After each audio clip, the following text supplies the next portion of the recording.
video el tema del audio por fin va a mejorar mucho y ya van a ver que cada vez me supero más y con el favor de Dios hago cada vez mejores y mejores videos. Dicho esto, ahora sí vamos directo al grano. En este video vamos a abarcar los capítulos del 4 al 10 del Apocalipsis, que incluyen la visión de Juan del trono en el cielo, cuando se le entrega el librito con los 7 sellos, las 7 trompetas, la falsa paz, la gran tribulación y el gran engaño. Como decía en el video anterior, en esta serie de 4 videos vamos a estudiar juntos con lujo y detalle todo el libro del Apocalipsis. Por eso les recomiendo que antes de ver este video vayan y vean la primera parte, y de esa forma no tengan ningún hueco en el conocimiento. Como veníamos haciendo, vamos a comenzar leyendo juntos y conforme vamos leyendo vamos explicando los elementos que ahí aparecen. Entonces, capítulo 4 del libro del Apocalipsis. Después de esto miré y vi una puerta abierta en el cielo, y la voz que antes había oído, semejante a una trompeta, me decía: sube aquí y te mostraré lo que va a suceder enseguida. En ese mismo momento me tomó el espíritu. Vi un trono colocado en el cielo y alguien sentado en el trono. El que estaba sentado parecía de jaspe y cornalina, atentos a estos elementos, y un arco iris de color esmeralda rodeaba el trono. 24 sillones rodean el trono y en ellos están sentados 24 ancianos con vestiduras blancas y coronas de oro en la cabeza. La primera visión que tuvo Juan en el primer capítulo que vimos en el video anterior se refiere a Jesucristo, Dios Hijo. Pero en este caso, por todos los elementos, como por ejemplo el del arco iris y la persona sentada en el trono, podemos identificar que quien se está refiriendo es a Dios Padre. Porque el arco iris es el símbolo que Dios utilizó en el Antiguo Testamento para recalcar el pacto que él había hecho con los israelitas de que nunca más iba a ocurrir un diluvio. Y también porque Dios Padre está siempre sentado en el trono y Él le delega las tareas a Dios Hijo y al Espíritu Santo, porque alrededor de muchas partes en la Biblia se describe que cuando Dios se mueve de su trono todo tiembla, todos son truenos. Entonces Dios Padre siempre va a ser representado sentado en su trono. 24 sillones rodean el trono y en ellos están sentados 24 ancianos con vestiduras blancas y coronas de oro en la cabeza. La palabra ancianos hace referencia a la relación que hay entre la ancianidad y la sabiduría. Fueron personas que guardaron la sabiduría del Señor y representan la sabiduría que el Señor nos dejó a través de las 12 tribus de Israel en el Antiguo Testamento y luego en el Nuevo Testamento a través de los 12 apóstoles. Estos ancianos vendrían a ser como el gabinete de gobierno de Dios. Y el hecho de que estén vestidos con vestiduras blancas y la corona representa la pureza, la fidelidad al Señor y la victoria final al perseverar y guardar la sabiduría del Señor. Seguramente fueron personas que en su vida fueron testimonio de esta sabiduría que se representa. Del trono salen relámpagos, voces y truenos. Ante el trono arden 7 antorchas que son los 7 espíritus de Dios. Aquí volvemos a hacer referencia a que cuando Dios Padre se mueve, nuestro formador en la parroquia nos decía: más vale que no se mueva porque todo tiembla, todo tambalea. Nuestro Señor Dios se para de su trono y el mundo se derrumba. Y los 7 espíritus de Dios representan, como decíamos en el video anterior, el número de la perfección, de la completitud. Los 7 dones del Espíritu Santo representando esa completa perfección. Dios es todas las virtudes unidas en uno. Un estanque transparente como cristal se extiende delante del trono. 4 seres vivientes llenos de ojos por delante y por detrás ocupan el espacio entre el trono y lo que hay a su alrededor. El primer ser viviente se parece a un león, el segundo a un toro, el tercero tiene un rostro como de hombre y el cuarto es como un águila en vuelo. Cada uno de los 4 seres vivientes tiene 6 alas llenas de ojos alrededor y por dentro, y no cesan de repetir día y noche: Santo, Santo, Santo, es el Señor Dios, el Todopoderoso, el que era, es y ha de venir. Cada vez que los seres vivientes dan gloria, honor y acción de gracias al que está sentado en el trono y que vive por los siglos de los siglos, los 24 ancianos se arrodillan ante el que está sentado en el trono, adoran al que vive por los siglos de los siglos y arrojan sus coronas delante del trono diciendo: vuelvan a ti, Señor y Dios nuestro, la gloria, el honor y el poder, pues tú lo mereces. Tú creaste todas las cosas y por tu voluntad existen y fueron creadas. Es importante saber que Juan, un ser humano de la época del 90 y tanto después de Cristo, estaba teniendo una visión de lo que vendría a ser el trono de Dios, el mundo espiritual. Entonces no se espanten con estas descripciones extrañas, porque puede ser que lo que él vio sea simbólico de lo que esas criaturas representan. Y él en su humanidad trató de darle como una descripción a lo que pudiéramos entender de lo que él veía. No sabemos si son así literalmente o lo que vio y describe Juan son como una especie de acercamiento de la magnificencia de lo que él vio y lo que esas figuras representan. Estos 4 seres vivientes son criaturas angélicas que representan los 4 atributos de Cristo: el león de Judá, realeza, sacrificio y entrega, que se representa a través del toro o becerro; la divinidad, que se representa a través del águila, y que un águila en vuelo, no posada en algún lugar sino en vuelo, representa poder; y su humanidad representada a través de la figura humanoide. Pero también hacen referencia a los 4 evangelistas. Por ejemplo, Mateo representaría la figura de hombre porque él comienza su evangelio hablando de la genealogía del Señor, representándolo como un hombre. Lucas con el becerro, porque él se enfoca mucho en el Jesús misericordioso, el Jesús de servicio y de sacrificio. Marcos representaría el león porque él comienza su evangelio hablando de Juan el Bautista como la voz que ruge en el desierto. Y Juan vendría a representar el águila, porque su evangelio es además de que él era el discípulo sensible, es el que está recibiendo estas visiones, se presenta un Jesús, es un evangelio como mucho más profundo, donde se demuestra mucho más la divinidad del Señor y la profundidad de todas sus enseñanzas. Continuemos con el capítulo 5. Vi entonces en la mano derecha del que está sentado en el trono un libro en forma de rollo, escrito por los 2 lados y sellado con 7 sellos. Vi también a un ángel formidable que proclamaba con voz potente: ¿quién es digno de abrir el libro y de romper los sellos? Y no se encontró a nadie, ni en el cielo, ni en la tierra, ni en el mundo de abajo, que fuera capaz de abrir el libro y de leerlo. Yo lloraba mucho al ver que nadie había sido hallado digno de abrir el libro ni de leerlo. Entonces uno de los ancianos me dijo: no llores más, acaba de triunfar el león de la tribu de Judá, el brote de David. Él abrirá el libro y sus 7 sellos. Entonces vi esto: entre el trono con sus 4 seres vivientes y los 24 ancianos, un cordero estaba de pie, a pesar de haber sido sacrificado. Tenía 7 cuernos y 7 ojos, que son los 7 espíritus de Dios enviados a toda la tierra. Obviamente, por el tema del cordero no hay que explicar mucho a quién nos referimos, pero aquí es curioso que ese cordero tiene 7 cuernos. Cuernos usualmente representan reyes. El hecho de que sean 7 cuernos en ese cordero representan que él es el rey perfecto. ¿Por qué la figura de Jesús sí los tiene y la figura de Dios Padre no? Es porque Jesús es el que va a reinar en la tierra. A veces cuando nos referimos al reino de Dios no sabemos si ya vino, si es el reino de los cielos, hay como confusión alrededor de ese tema. Pero el reino de Dios es el que se va a implementar una vez que estos juicios terminen y la purificación de la tierra ocurra. Ahí se implementa el reino de Dios, viene Jesús como juez justo a juzgar a todos los seres humanos y como viene ya manifestado en toda su gloria y viene dispuesto luego de juzgar y de purificar a reinar y ahí sí implementar su reino. Él es el que en este caso va a reinar.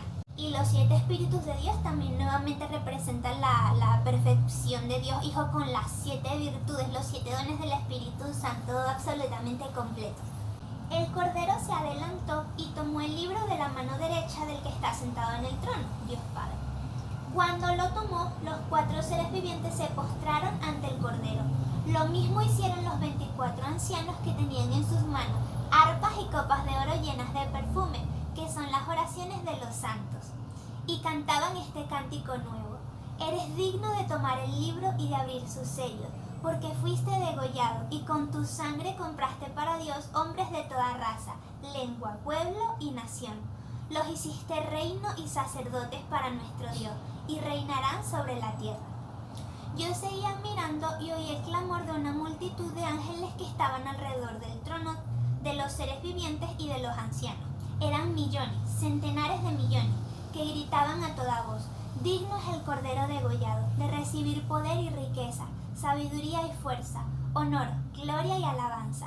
Y les respondían todas las criaturas del cielo, de la tierra, del mar y del mundo de abajo.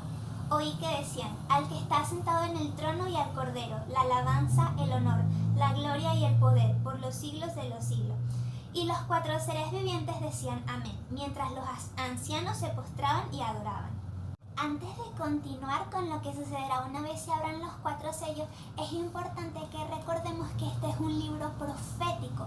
Muchas veces se nos enseña que es solamente un libro que no es literal, que lo que tiene ahí son solo simbolismos, y ya explicábamos en el primer video que aunque hay ciertos elementos encriptados o simbólicos, lo que está escrito en este libro va a pasar. De eso no hay ninguna duda.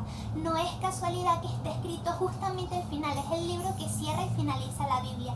Tampoco es casualidad que el primer libro de la Biblia sea el Génesis.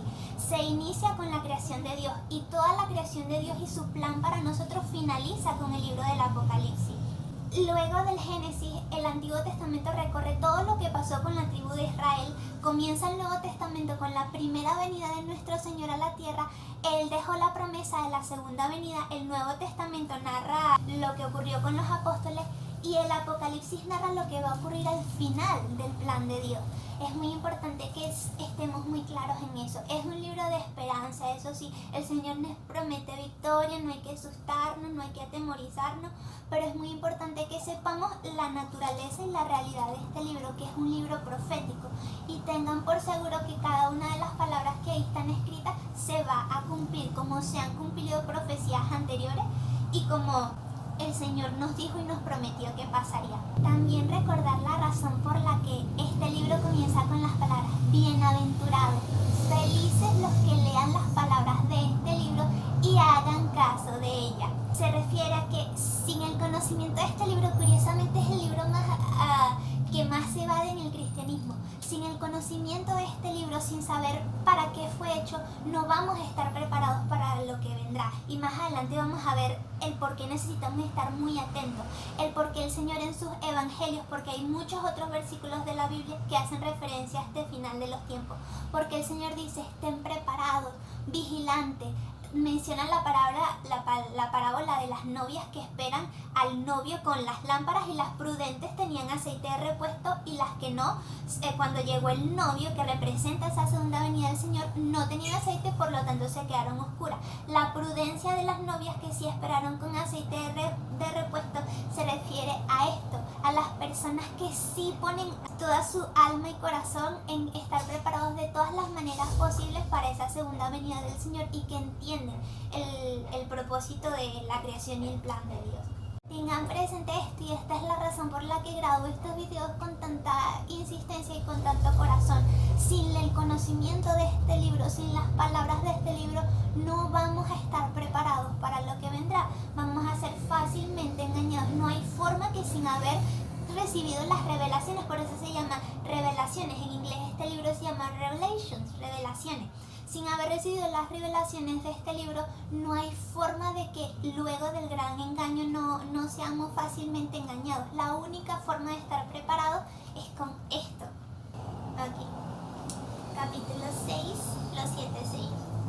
Mientras estaba mirando, el Cordero abrió el primero de los 7 sellos y oí al primero de los 4 seres vivientes que gritaba como con voz de trueno: ven.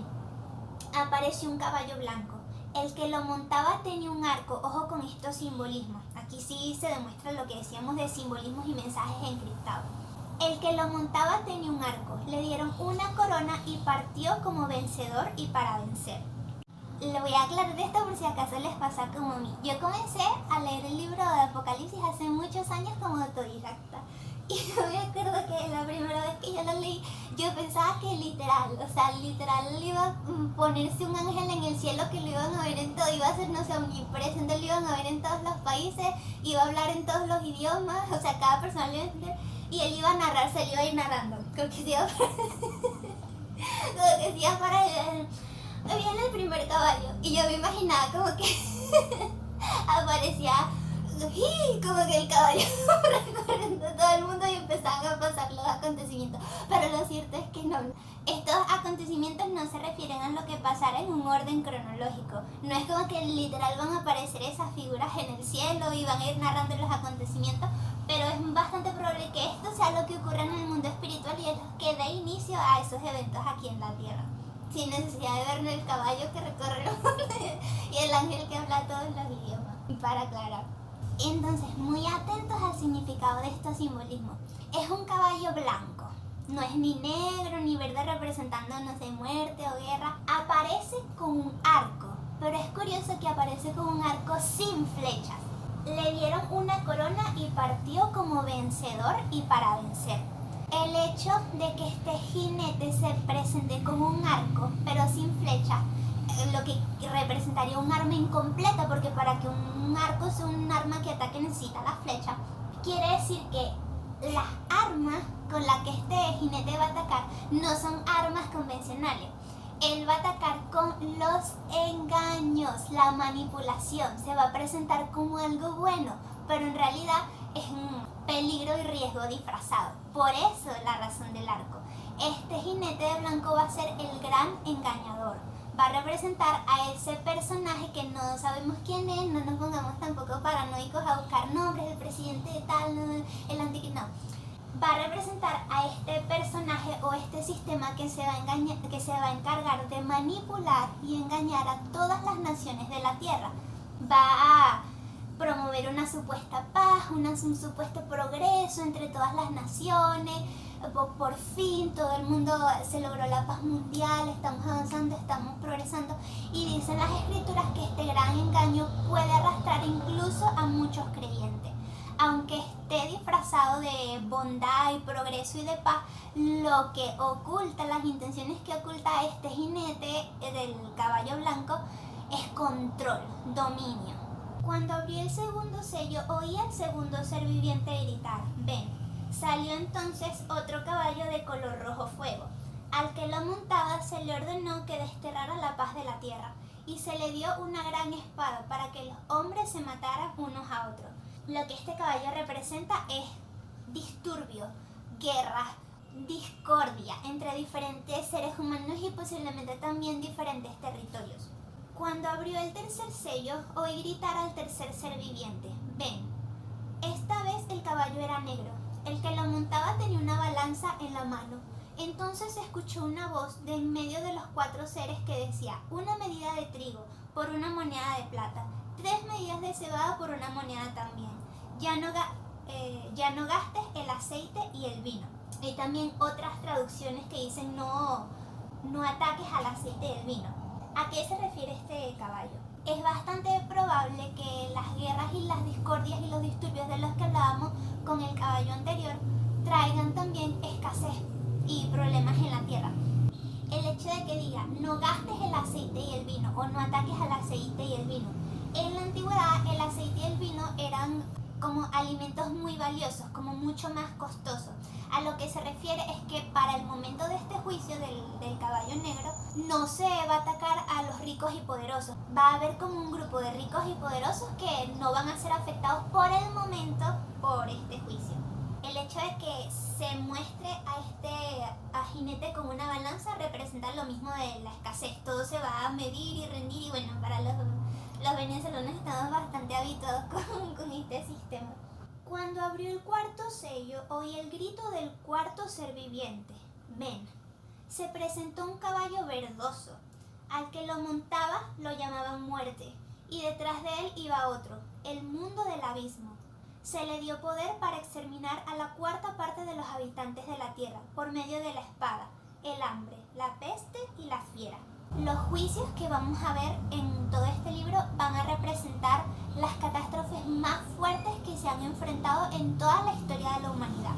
Entonces es bastante probable que estas guerras y disturbios, que seguramente sean mundiales, o no, seguramente no, van a ser mundiales, traigan pues eso, que este jinete le cause muerte a los seres humanos por la espada, el hambre, la peste y la fiera. Cuando abrió el quinto sello, divisé debajo del altar las almas de los que fueron degollados a causa de la palabra de Dios y del testimonio que les correspondía dar. Se pusieron a gritar con voz muy fuerte: Santo y justo Señor, ¿hasta cuándo vas a esperar a hacer justicia y tomar venganza por nuestra sangre a los habitantes de la tierra?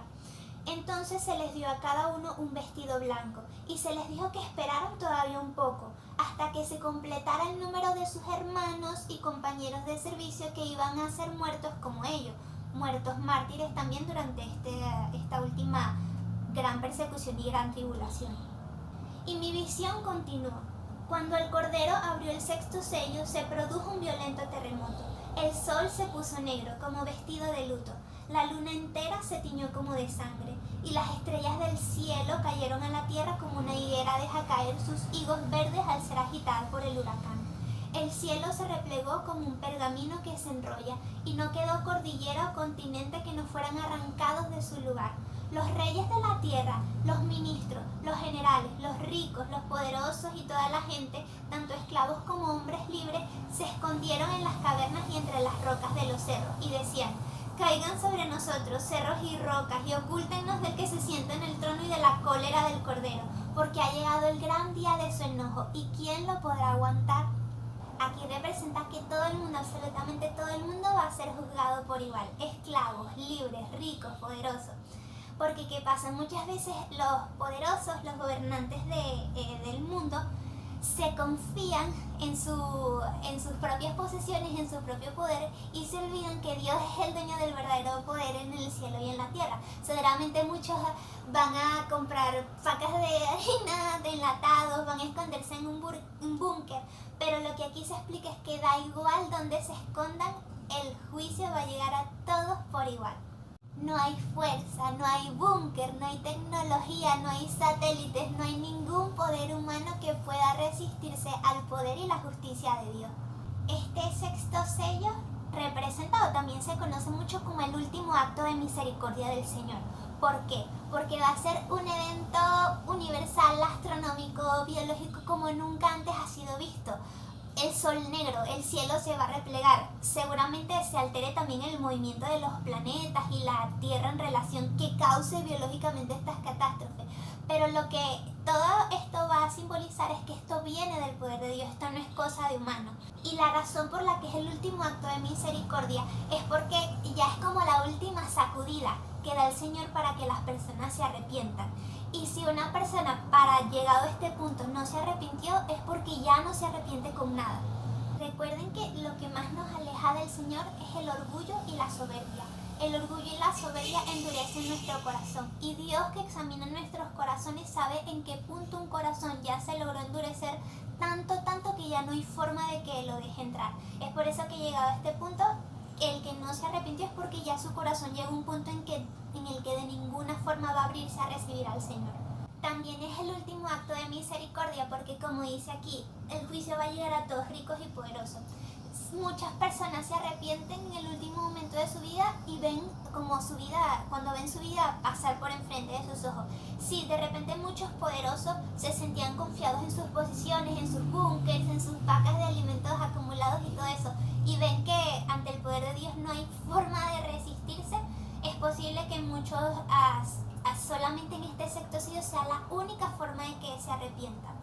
Pero claro, también no faltarán como los intelectuales que están cegados por su propia soberbia y su orgullo, que digan: no, esto ocurrió porque el cierto planeta vino y el magnetismo de la Tierra, entonces el ciclo 24. Entonces la razón por la que el Señor hace todo esto es para manifestar que esto solo puede ocurrir por su mano poderosa. No hay forma, de que Él es el Dios de cielos y tierras. Él es el que puede crear y hacer así, destruir, pero nunca faltará el intelectual y diga: no, eso fue porque tal cosa. Capítulo 7. Después de esto vi 4 ángeles de pie en las 4 esquinas de la tierra, que sujetaban a los 4 vientos de la tierra para que no soplaran sobre la tierra, ni sobre el mar, ni sobre los árboles. Luego vi a otro ángel que subía desde el oriente y llevaba el sello del Dios vivo. Gritó con voz poderosa a los 4 ángeles autorizados para causar daño a la tierra y al mar. no hagan daño a la tierra ni al mar, ni a los árboles hasta que marquemos con el sello la frente de los servidores de nuestro Dios.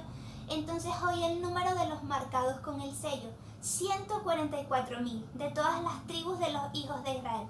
De la tribu de Judá, 12.000 marcados. De la tribu de Robén, 12.000 marcados. De la tribu de Gad, 12.000 marcados. De la tribu de Aser, de la tribu de Neftalí, de la tribu de Manasés, de la tribu de Simeón, de la tribu de Leví, de la tribu de Isaacar, de la tribu de Zabulón, de la tribu de José, de la tribu de Benjamín, 12.000 marcados.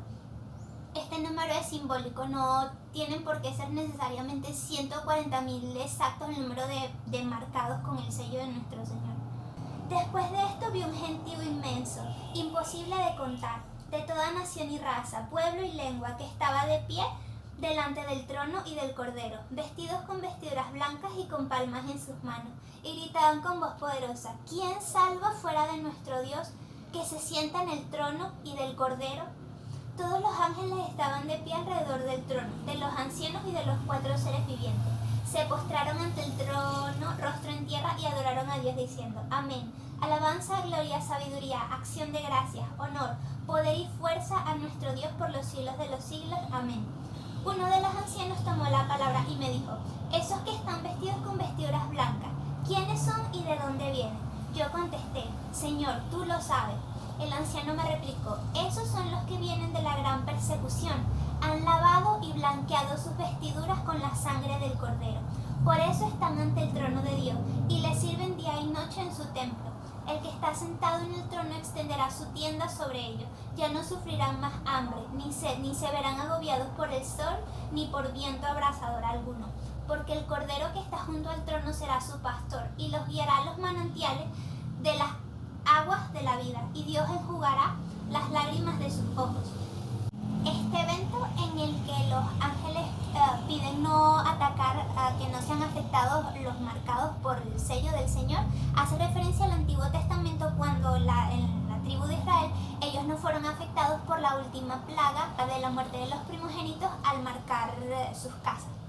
Aquí se recalca una vez más que este es un libro de esperanza. Se muestran a los que perseveraron luego de la gran tribulación y la gran persecución en el Señor, y van a pasar una eternidad con Él, donde ya no hay dolor, donde ya no hay más enfermedad, y nuevamente se nos hace ese llamado: perseverar, cueste lo que cueste, y no solamente perseverar, sino nutrirnos de la palabra del Señor, porque la única forma de conocer a Dios es a través de su palabra, no hay otra. Y solamente podemos amar a un Dios que conocemos. Solamente podemos conocer sus mandamientos, cómo Él obra, cómo Él juzga, cómo se manifiesta a través de su palabra. Ahora es momento de mencionar todo el tema de la falsa paz y la gran tribulación. Estos eventos van a tener una duración total de 7 años. 7 años no simbólicos, sino literales como los conocemos. Los primeros 3,5 años van a ser el periodo de la falsa paz, donde se va a desarrollar este jinete en el caballo blanco. Va a ser el gran engaño. Todos los países van a estar en paz, acuerdo, seguramente un gobierno también global, el progreso, se van a promover nuevas tecnologías, va a aparecer, por eso es que es un caballo blanco. A muchos se les va a hacer creer que esto es para el bien y aparentemente va a ser así, porque un progreso, porque la paz mundial vendría a ser mala. El problema es lo que viene detrás y lo que sucederá después, las intenciones reales de todo eso. ¿Por qué? Porque Satanás es el gran engañador. Él no engaña a las personas mostrándose como un monstruo de una forma en la que sea fácilmente rechazado. Dicen las escrituras, incluso Satanás se disfraza de ángel de luz. Él hace ver lo bueno como malo y lo malo como bueno. Es el gran manipulador, es el padre de la mentira. Cuando él engañó a Adán y Eva, no se mostró como una bestia y vengan y síganme ahí. No, los engañó, les dijo: pero si Dios es todopoderoso, ¿por qué quiere quitarles el conocimiento? ¿Es acaso un tirano? Y eso también hace mucha referencia a las doctrinas que se promueven hoy. Por eso hay que estar muy atentos a lo que se promueve. Pero esos cristianos lo que quieren es quitarnos la diversión. Esas son puras reglas antiguas, eso ya no está de moda. Los cristianos lo que son es unos fanáticos. ¿Y quién creen ustedes, conociendo sus palabras y su forma de actuar, a quién creen ustedes que le conviene distorsionar las palabras de Dios, la verdad de Dios, y hacer parecer lo de Dios como malo y lo malo que el Señor nos dice que no hagamos como bueno. ¿A quién creen ustedes que le puede convenir eso? ¿Quién es el interesado de destruir la creación de Dios, lo que somos como seres humanos? ¿A quién le interesa destruir nuestra identidad? ¿A quién le interesa que estemos completamente confundidos y cada día parezcamos menos humanos y nos comportemos más como bestias impulsivas y pasionales? ¿A quién?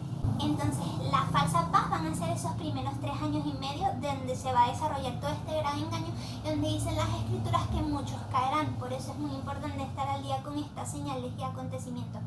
Luego de esos primeros 3 años y medio van a venir otros 3 años y medio que van a ser la gran tribulación, donde este jinete del caballo blanco se quita la máscara y es como, ajá, ahora sí apareció el que es. Y van a comenzar todas estas grandes catástrofes, todos estos grandes juicios, y donde cada gobernante se va a desenmascarar y es como que, ajá, cayeron. Y donde se va a demostrar que lo que querían no era paz porque son bondadosos, no era progreso, era control para lo que vendría después. La razón por la que conocemos que durará 7 años es porque cuándo va a durar la gran tribulación se describe también en el Apocalipsis, pero el tema de los 7 años también se describe en el libro de Daniel, que es un profeta del Antiguo Testamento que hace también muchas referencias al final de los tiempos. Dato curioso, el apóstol Juan, en esta época, el 90 y tanto después de Cristo, hace muchas referencias al libro de Daniel, que es un libro del Antiguo Testamento en la época del exilio a Babilonia de los judíos. El libro de Daniel no se leía como los demás, como Isaías y los otros profetas del Antiguo en la época de Juan. Entonces, esta es otra prueba de la veracidad de la Biblia. Cómo él hace referencia a tantos símbolos de un profeta del Antiguo cuando en su época ese libro no se conocía y no se leía. Porque es palabra de Dios. También es muy importante recordar, el mismo Jesús cuando vino a la tierra, él dijo, nadie sabe el día ni la hora, ni siquiera yo. Él dijo, solo mi Padre lo sabe, solo Dios Padre conoce el día y la hora. Sin embargo, sí que este libro es para que estemos atentos y vigilantes a los simbolismos, de manera que cuando suceda, sea ahorita, sean 10 años, sean 30 años, una vez que empiecen a suceder estos símbolos, nosotros vamos a identificarlo de una vez y desde ya irle pidiendo al Señor que a través de su Espíritu Santo nos ilumine con discernimiento. Solamente el don del discernimiento puede darnos claridad de qué es verdad, qué es mentira, quién viene de Dios, quién no viene de Dios, aunque se haga parecer que sí. Solamente el discernimiento del Espíritu Santo, solamente la vigilancia, estar en constante oración, seguir creciendo en sus escrituras, conocer a Dios a través de sus escrituras, de este WhatsApp que Él nos dejó aquí miles y miles de mensajes para comunicarse con nosotros, para describirnos su carácter, cómo es el carácter también de Jesús, cómo se comporta, cómo se manifiesta, cómo uno puede ver quién viene de Dios y quién no, cómo uno puede ver qué viene de Dios y qué no. Continuemos con el capítulo 8. Cuando el Cordero abrió el 7º sello, se produjo en el cielo un silencio como de media hora. Luego vi a los 7 ángeles que están de pie delante de Dios. Se les entregaron 7 trompetas. Otro ángel vino y se paró delante del altar de los perfumes con un incensario de oro. Se le dieron muchos perfumes, la oración de todos los santos que iba a ofrecer en el altar de oro colocado delante del trono. No subestimemos el poder de la oración. Y la nube de perfumes con las oraciones de los santos se elevó de las manos del ángel hasta la presencia de Dios. Después el ángel tomó su incensario, lo llenó con brasas del altar y las arrojó sobre la tierra. Hubo tremendos truenos, relámpagos y terremotos. Las 7 trompetas. Los 7 ángeles de las 7 trompetas se prepararon para tocar. Tocó el primero y se produjo granizo y fuego mezclado con sangre, que fueron lanzados sobre la tierra. Se quemó la tercera parte de la tierra, la tercera parte de los árboles ardió y toda la hierba verde se abrazó. Recordemos que estos eventos no van a suceder cronológicamente, no es como que primero ocurren los sellos con el ángel dictando en el cielo, después ocurren las trompetas, no. Estos eventos van a suceder en simultáneo, los sellos con las trompetas. Y cada uno interconecta con otro, como el tema de los caballos. Tocó el segundo ángel su trompeta, y algo así como un inmenso cerro fue echado al mar. La tercera parte del mar se convirtió en sangre. La tercera parte de los seres que viven en el mar pereció, y un tercio de los navíos naufragó. Tocó el tercer ángel su trompeta, y una estrella grande, que parecía un globo de fuego, cayó del cielo sobre la tercera parte de los ríos y de los manantiales de agua. La estrella se llama ajenjo. La tercera parte de las aguas se convirtió en ajenjo, y mucha gente murió a causa de las aguas que se habían vuelto amargas.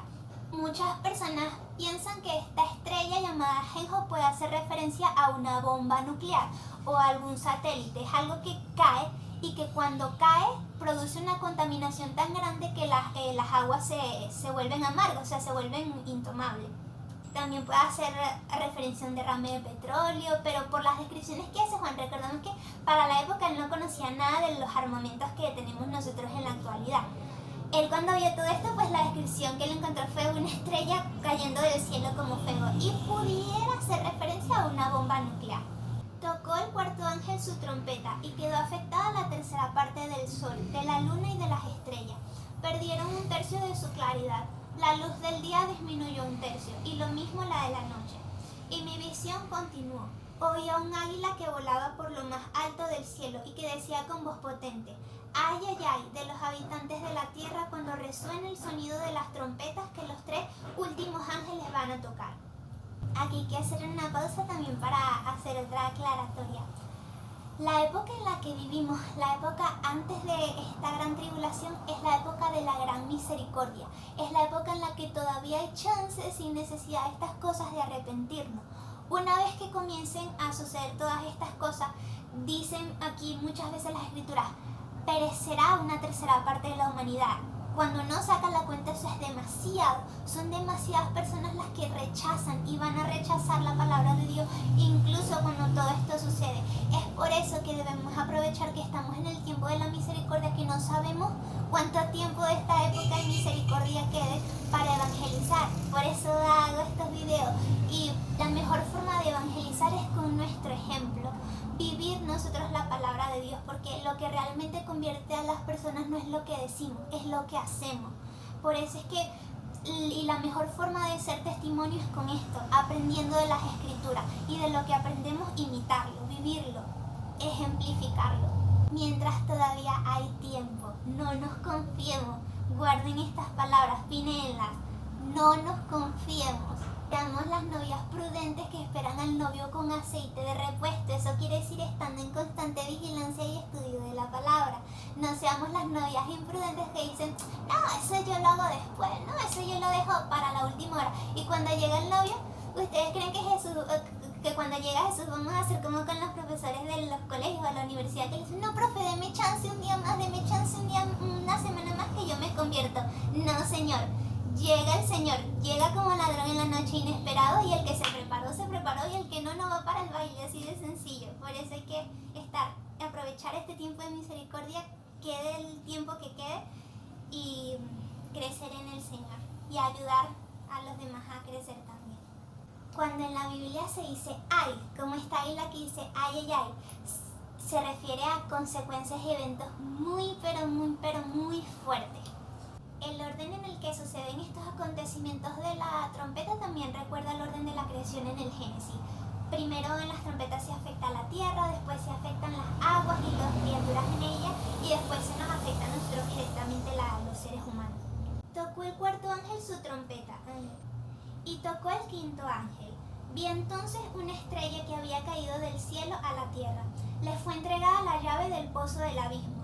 Abrió pues el pozo del abismo, y del pozo subió una humareda como la de un horno inmenso que oscureció el sol y el aire. De esa humareda salieron langostas que se esparcieron por la tierra, y se les dio la misma capacidad que tienen los alacranes de la tierra. Se les ordenó que no causaran daño a las praderas, ni a las hierbas, ni a los árboles, sino solo a los hombres que no llevaran el sello de Dios en la frente. No podían matarlos, sino únicamente atormentarlos durante 5 meses con un dolor semejante al que produce la picadura del alacrán. En aquellos días los hombres buscarán la muerte, pero no la hallarán. Querrán morir, pero la muerte huirá de ellos. Aquí nuevamente se repite y se manifiesta que solo Dios es el dueño de la vida y de la muerte. luego de esta tortura, que seguramente sea un veneno que internamente produce mucho dolor, muchos seres humanos van a querer causarse la muerte, pero no van a poder. Hagan lo que hagan, no se va a dar así, representando nuevamente que solo el Señor es dueño de la vida y de la muerte. También muchas personas, cuando leen esto o aprenden de esto por primera vez, no pueden llegar a creer. Entonces Dios es malo, porque qué catástrofes tan horribles, qué cosas tan malas, solo por gente que no creía en Él. ¿Es acaso Dios un dictador tirano que si no creen en Él entonces se muere? No.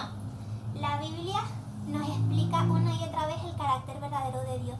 Dios es un Dios justo, y hay que entender que lo que hace, lo único que puede hacer que una persona se rehúse a creer en un Dios bondadoso y en un Dios justo es orgullo, es soberbia. Y una de las características psicológicas del orgullo y la soberbia es que endurecen el corazón y hacen a la persona cada vez más insensible, más indiferente. Y también otra propiedad que la Biblia nos explica es que el pecado produce más pecado. Es como un virus que se metió dentro de nosotros después del pecado original, como un virus de suciedad que si no lo extraemos, si no lo tratamos, se multiplica. Entonces una persona que se rehúsa una y otra vez a no dejar entrar a Dios en su corazón, está rehusándose a no dejar entrar ni la luz ni la bondad. Por lo tanto se va cerrando poco a poco, y porque se va cerrando poco a poco se va pervirtiendo cada vez más. Ese pecado se convierte en más pecado. Aquí estamos hablando de un último juicio, ya personas que no son que simplemente es que yo no creo en Dios pero yo soy buena persona. No, ya estamos hablando de criminales poderosos que cometieron asesinatos o crímenes o cosas ya muy fuertes, o personas ya en una maldad y una malicia sumamente fuerte en la que ya no son seres humanos, ya su actuar no es de seres humanos sino de bestias. ¿Por qué? Porque cuando una persona se aleja de la luz se absorbe por la oscuridad, por lo tanto no ve con claridad lo que está haciendo, no es consciente, y como no es consciente en esa oscuridad, cualquier cosa, cualquier espíritu, cualquier entidad puede influir en sus acciones, y lo que va a hacer obviamente no va a ser bueno. Entonces los juicios de Dios son justos. La palabra nos dice, Él le da a cada quien por lo que decidió hacer y no hacer durante su vida en la tierra. Él no es malo ni es injusto. Con respecto al yo no creo en Dios pero soy buena persona, ¿por qué si alguien es tan buena persona se rehúsa a creer en aquel que es la fuente de la bondad y la pureza? Porque quizás su soberbia es más grande que su bondad.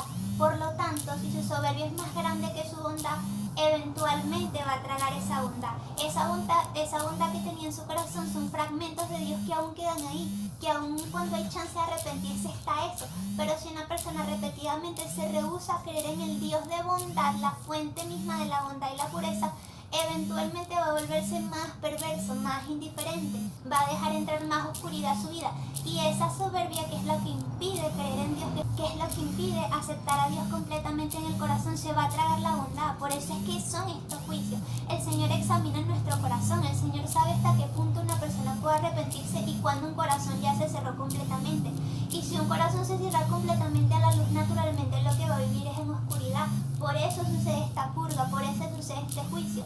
Y el Señor nos dio años, siglos, milenios de chance para arrepentirnos. Señales, revelaciones, personas, los líderes de nuestras iglesias, nosotros a través de este tipo de videos los que los hacemos. Y si una persona no aprovechó todo esto, ya al momento de la consecuencia no puede quejarse. Porque Dios es un Dios justo. Es como un juez al que le llega a un criminal a su juzgado. Se le dan muchas oportunidades, se le dio rehabilitación, se le dieron distintas señales, y si esa persona se rehusó hasta un punto en el que ya sus crímenes son irrecuperables, irremediables, viene el juicio, usualmente cadena perpetua o lo otro. Y porque si estas personas en cada vez más malicia quedan en la tierra, van a hacer daño a los hijos de Dios, como va a suceder en la gran tribulación. Los van a perseguir, los van a asesinar, van a vivir distorsionados en una realidad alterada donde lo bueno es malo y lo malo es bueno. Entonces es ahí donde está el problema, y es ahí donde radica lo necesario de estos juicios. Por eso el sexto sello es el último acto de misericordia. El Señor de broma no se le aparece a la gente y lo sacude, reacciona. Entonces ya si es una persona no se convierte, ¿qué más va a hacer? A él le duele. Yo me imagino que como padre le duele, le arde en el alma ver a sus hijos perderse, pero es que sus hijos tienen libre albedrío, sus hijos escogen. Si una persona escoge no seguir a Dios y por lo tanto perderse, al padre le duele, pero es su decisión. Continuemos entonces. Estas langostas se parecen a caballos aparejados para la guerra. Pareciera que tienen en la cabeza coronas de oro y rostros como de seres humanos. Sus cabellos son como los de mujer y sus dientes como los de leones. Tienen corazas de hierro y sus alas hacen el mismo ruido que un ejército de carros con muchos caballos que corren al combate.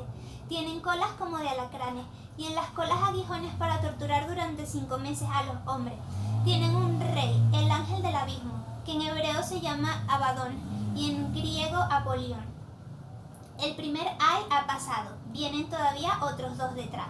Hay muchos que piensan que estas langostas pudieran hacer referencia, nuevamente, Juan en esa época veía cosas que no se podía explicar, que no estaban en esa época, seguramente armas y elementos que de repente están presentes en nuestra época actual, pero no aquí, y él buscaba darle forma, una explicación que los judíos que luego iban a leer estas cartas pudieran entender. Y hay muchos que creen que estas criaturas, estas langostas, se pudieran referir a drones por las tecnologías que tenemos, porque ellos llegan como en una oleada que parece humo negro, pero es porque son muchos acumulados. Y dicen que ese aguijón pudiera ser veneno que se le implante a las personas que no tienen el sello de Dios en su frente. Para contribuir a esto, piensen, no sé, tengan en su mente personas que han cometido muchos crímenes, líderes tiranos y todo eso. ¿Ustedes creen que sí, el juicio correcto sería como que no, tranquilo, sigan libertad que eventualmente se va a convertir? No, el Señor tiene que hacer justicia y tiene que ser una justicia acorde a lo que la persona hizo en su vida. Incluso aunque personas que han cometido muchos crímenes y muchas maldades se arrepientan, pueden arrepentirse y ese arrepentimiento es lo que los conducirá a la salvación, pero aún así, porque Dios es un Dios justo, van a tener que pagar por los crímenes y las maldades. Hay otros que también se puede pensar que es literal una criatura del mundo espiritual, pero del otro lado, del lado del mal, que tiene estas criaturas extrañas, langostas extrañas que van a causar este daño. Tocó el sexto ángel su trompeta. Entonces oyó una voz que salía de las 4 esquinas del altar de oro que está delante de Dios. Decía la voz al ángel de la sexta trompeta: suelta a los 4 ángeles inmovilizados a orillas del gran río Éufrates. Y fueron soltados los 4 ángeles que esperaban la hora, el día, el mes y el año para exterminar a la tercera parte de la humanidad. Mucha, pero mucha gente, lamentablemente. El número de los soldados de a caballo era de 200 millones. Es el número que oí. Así vi a los caballos y a los que los montaban. Tenían corazas color fuego, jacinto y azufre. Las cabezas de los caballos son como cabezas de leones, y de sus bocas sale fuego, humo y azufre. La tercera parte de la humanidad fue exterminada por estas 3 plagas: fuego, humo y azufre, que salían de la boca de los caballos. Es temible la boca de los caballos, pero también lo son las colas, pues las colas son como serpientes y terminan en cabezas con las que causan daño. Pero los sobrevivientes, los que no fueron exterminados por estas plagas, no renunciaron a sus prácticas. Continuaron adorando a los demonios, con esos ídolos de oro, plata, bronce, piedra y madera que no pueden ver, oír ni caminar. No se arrepintieron de sus crímenes, ni de sus brujerías, ni de su inmoralidad sexual, ni de sus robos. Es importante que también como cristianos, como lo decía anteriormente, no nos confiemos. No nos confiemos porque vamos a la iglesia, porque no miramos tanto las fiestas, no nos sintamos como que es que por eso Dios nos va a preferir y somos privilegiados y Él nos va a venir a buscar en VIP en una nube y nos va a evitar todos estos sufrimientos. No nos confiemos. Hasta el último momento perseveremos y busquemos del Señor como si no supiéramos que vamos a ser salvos. A esto se refería el Señor cuando a sus apóstoles, antes de que lo fueran a prender, les dijo: no se duerman, velen en oración, porque está por venir el príncipe de este mundo. No nos confiemos, no nos sintamos porque como yo soy de familia cristiana, el Señor me va a llevar en VIP directo al cielo. No, porque esta misma confianza más en nosotros mismos que en Dios nos puede traicionar a último momento. Estemos siempre, hasta el último segundo, vigilantes, en continua conversión, en continua autoconciencia, autoexaminación, autorreflexión. Humillemos nuestra soberbia y nuestro orgullo. Somos pecadores necesitados de la misericordia del Señor. No somos, pero yo soy cristiano, soy moralmente mejor, soy superior, soy menos pecador. Todos somos pecadores por igual y todos necesitamos la misericordia de Cristo. Y esa autoconfianza más en nosotros mismos que en Dios nos puede jugar una mala pasada y puede ser tan grave como no creer en Dios y estar en pecado. Y nos puede apartar de Él, sobre todo en estos últimos momentos críticos. Por eso hasta el último momento estemos vigilantes. No confiemos en nuestras propias fuerzas porque solos no podemos. Necesitamos de las virtudes que solo el Espíritu Santo nos puede dar. En nuestras fuerzas no podemos. En nuestras fuerzas no podemos aguantar la tentación. En nuestras fuerzas vamos a caer. Pero el Señor, en las fuerzas del Señor y en los dones del Espíritu Santo es la única forma en la que Él nos puede proveer de las virtudes que necesitamos para resistir ese momento tan fuerte. Capítulo 10.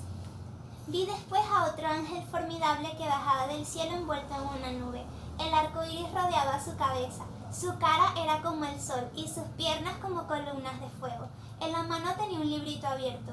Colocó el pie derecho sobre el mar y el izquierdo sobre la tierra y gritó su anuncio con voz tremenda, parecida al rugido del león. Al momento los 7 truenos entregaron su propio mensaje. Yo me preparaba a escribir lo que habían dicho los 7 truenos, cuando una voz desde el cielo me dijo: guarda en secreto las palabras de los 7 truenos, no escribas nada. Entonces el ángel que había visto de pie sobre el mar y la tierra levantó su mano derecha al cielo y juró por el que vive por los siglos de los siglos, el que creó el cielo y la tierra, el mar y cuanto hay en ellos, ya no habrá más demora. Apenas se oiga el sonido de la trompeta del 7º ángel, se habrá cumplido el plan misterioso de Dios, tal como lo había hecho anunciar por medio de sus siervos los profetas. La voz que me había hablado desde el cielo se dirigió de nuevo a mí y me dijo: acércate al ángel que está de pie sobre el mar y la tierra y toma el librito que tiene abierto en la mano. Me acerqué al ángel y le dije que me diera el librito. Me respondió: toma, cómetelo. En tu boca será dulce como la miel, pero te producirá acidez en el estómago.